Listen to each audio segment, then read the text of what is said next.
السلام علیکم ورحمۃ اللہ وبرکاتہ۔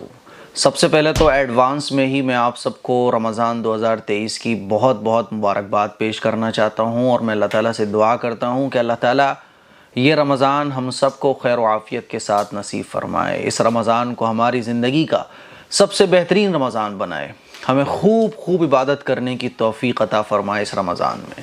پہلا روزہ کب کا ہے؟ پہلا سوال تو لوگ یہ بہت زیادہ پوچھ رہے ہیں، تو اچھے طریقے سے سمجھ لیں۔ اگر چاند 29 کا ہوتا ہے تو پہلا روزہ 23 کا ہوگا، اور اگر چاند 30 کا ہوتا ہے تو پہلا روزہ 24 تاریخ کا ہوگا۔ یعنی اگر چاند 29 کا ہوتا ہے تو پہلا روزہ جمعرات کا ہوگا، اور بدھ کی رات کو ہمیں تراویح پڑھنی ہے۔ اور اگر چاند 30 کا ہوتا ہے تو پہلا روزہ جمعے کا ہوگا، جمعرات کو عشاء کی نماز کے بعد ہم سب کو تراویح پڑھنی ہے۔ پہلے سوال کا جواب۔ دوسرا سوال یہ لوگ کر رہے ہیں کہ سحری میں آخر نیت کیسے کریں گے، روزے کی نیت کیسے کی جائے گی؟ تو روزے کی نیت بہت آسان ہے، سمجھ رہے ہیں، بہت آسان ہے۔ آپ رات کو جب سوئے، آپ کے دل میں یہ تھا کہ مجھے کل کا روزہ رکھنا ہے، پھر آپ سحری میں اٹھو یا مت اٹھو، آپ نے اگر رات میں ہی نیت کر لی تھی تو آپ اگر سحری میں اٹھو گے، سحری کھاؤ گے تو سحری کا بہت زیادہ ثواب ہے، سحری کرنا بھی چاہیے، ٹھیک؟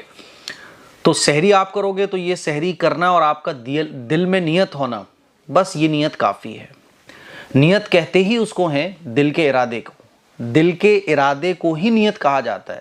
تو جب آپ رات کو سوئے نیت کر کے تو صبح سحری کرو تو بھی روزے کی نیت ہو جائے گی، اور مان لیجئے بائی چانس سحری میں آنکھ نہیں کھلی تب بھی آپ کی جب صبح اٹھو گے تو نیت ہو جائے گی، ٹھیک ہے؟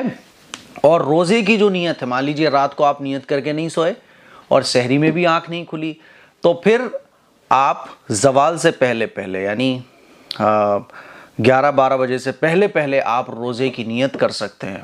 لیکن مان لیجئے آپ کی آنکھ ہی ظہر میں کھلی اور رات کو بھی آپ نیت کر کے روزے کی نہیں سوئے تھے تو پھر آپ کا روزہ نہیں ہوگا۔ زوال سے پہلے اگر آپ نیت کر لو گے رمضان کے روزے کی تو آپ کی نیت قابل قبول ہو جائے گی، ٹھیک ہے؟ اور عربی میں اگر آپ نیت کرنا چاہو تو آپ اس طرح سے کر سکتے ہو، بِصَوْمِ غَدٍ نَوَيْتُ مِنْ شَهْرِ رمضان، ٹھیک ہے؟ اور افطار میں کیا کرنا ہے؟ جیسے افطار کا ٹائم ہو جائے تو افطار کرنا ہے۔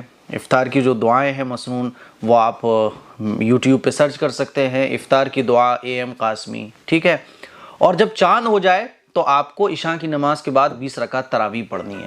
خواتین کو بھی پڑھنی ہے، مرد حضرات کو بھی پڑھنی ہے۔ مرد حضرات مساجد میں جا کے پڑھتے ہیں، خواتین کا اگر مسجد میں انتظام ہے تو خواتین مسجد میں جا کے بھی پڑھ سکتی ہیں اور گھر پہ بھی پڑھ سکتی ہیں، ٹھیک ہے؟ کیا کرنا چاہیے؟ تو جتنے بھی عبادات کے کام ہیں وہ رمضان میں آپ خوب کیجئے، جم کے کیجئے، اور جتنے بھی فالتو کے کام ہیں، گناہ کے کام ہیں یا ایسے کام ہیں جس میں ٹائم برباد ہوتا ہے، ان کاموں سے بچنے کی کوشش کیجئے۔ تو مجھے امید ہے رمضان 2023 کب سے ہے آپ کو پتہ چل گیا ہوگا۔ اس کلپ کو شیئر کریں، اور آپ کے مائنڈ میں جو بھی سوالات ہیں وہ کمنٹ باکس میں کمنٹ کیجئے۔ انشاءاللہ اس رمضان ہم بہت کچھ سیکھیں گے، سکھائیں گے، بہت کچھ جانیں گے انشاءاللہ۔ اس کلپ کو شیئر کریں، دوسروں تک پہنچائیں۔ السلام علیکم ورحمۃ اللہ وبرکاتہ۔